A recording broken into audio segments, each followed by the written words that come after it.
Spotlight. The stunning coral red pencilfish are a relatively new addition to the fish keeping hobby and were only accurately described in 2001.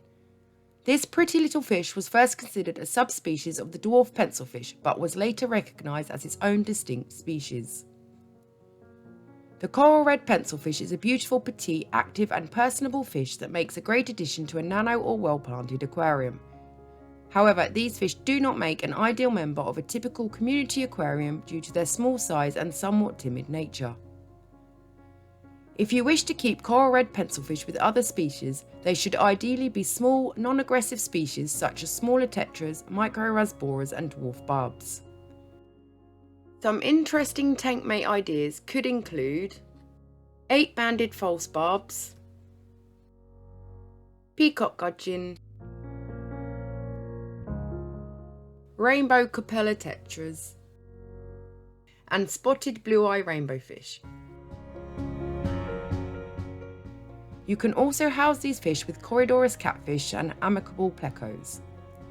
These pencilfish also make an ideal ditherfish for epistogrammas and other dwarf cichlids, as they typically inhabit the middle to upper areas of the aquarium and do not actively predate fry.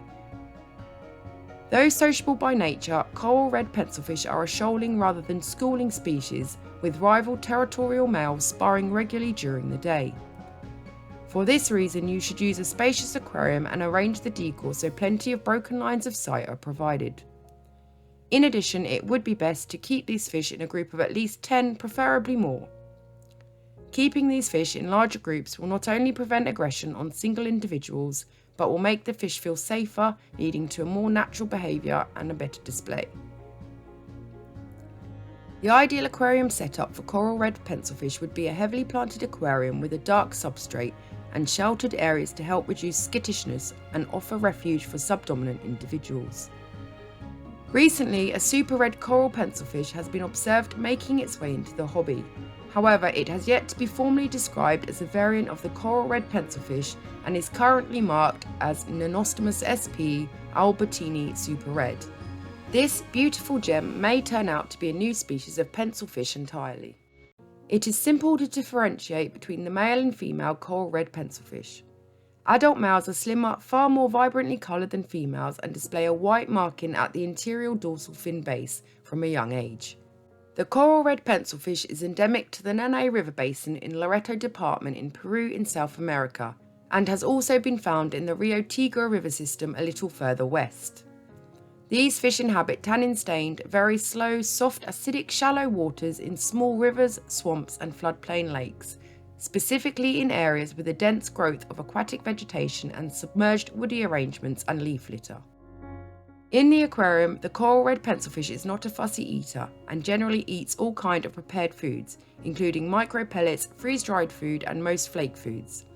However, to keep these fish in optimal health and allow them to show their best colours, you should also provide them with live or frozen foods such as bloodworm, mosquito larvae and brine shrimp.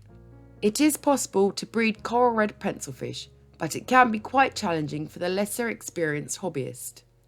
First, you will need to set up a separate breeding tank with mature water with a low pH level, plenty of fine-leaved plants or java moss, and marbles, pebbles or small rocks on the bottom of the tank.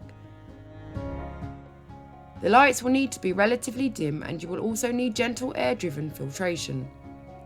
Once the pencilfish are ready to spawn, they will swim next to each other, and the male will bump the female's abdomen. This is how the male will fertilise the eggs.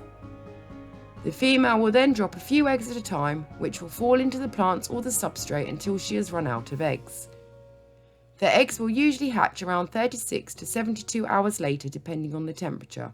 The tiny fry will first consume their yolk sacs and then become free swimming around 3 to 4 days later.